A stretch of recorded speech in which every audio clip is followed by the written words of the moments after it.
How to configure your settings in Gmail. In this tutorial, you will learn a little bit about Gmail's settings area. If you've watched any of the previous demos, you've probably seen this area already. It can be found via the Settings link at the top of every page. First up is the General tab. This tab contains various settings that control the way Gmail operates. You can change your Gmail display language using this drop-down menu. For more language settings, click the Show All Language Options link.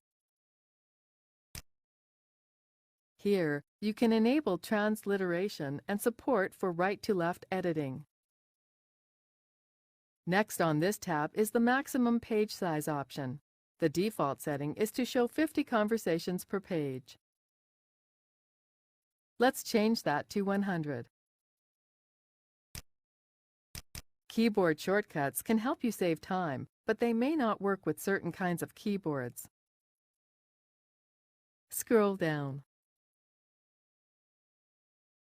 If you prefer to always connect to Gmail securely, set the browser connection option to always use HTTPS. If you want to enter a signature to append to every message, first click this radio button. Then type your signature here. Scroll down. Setting a vacation responder may be useful if you're not going to be able to sign into Gmail for a while. Gmail will send an automated reply to all incoming messages using the subject and message you specify here. When finished, click Save Changes.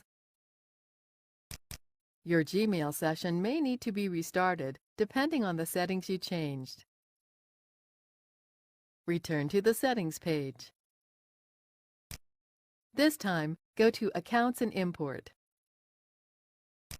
We've covered much of this page in previous tutorials. Import Mail and Contacts was covered several tutorials ago, while Send Mail As was described in the tutorial directly before the one you're watching now. We showed how to change your Google account settings in the previous tutorial as well.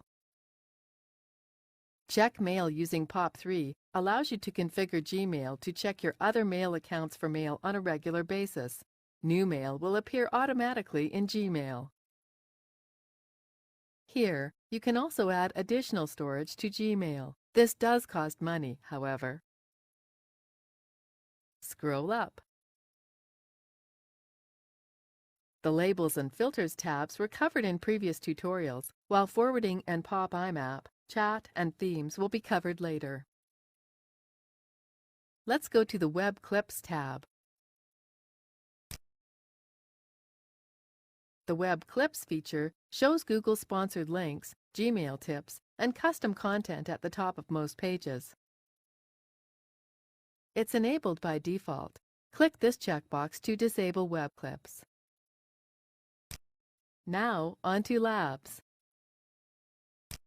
Gmail Labs contains experimental features that aren't quite ready for everyone to use. Features listed here may change, break, or disappear at any time. You can try anything you want here, but remember that it's at your own risk. Take note of this link. If you try a Labs feature and have trouble accessing your inbox, this will disable all Labs features. This is the end of the tutorial. You now have a good idea what many of the Gmail settings do and how to customize them.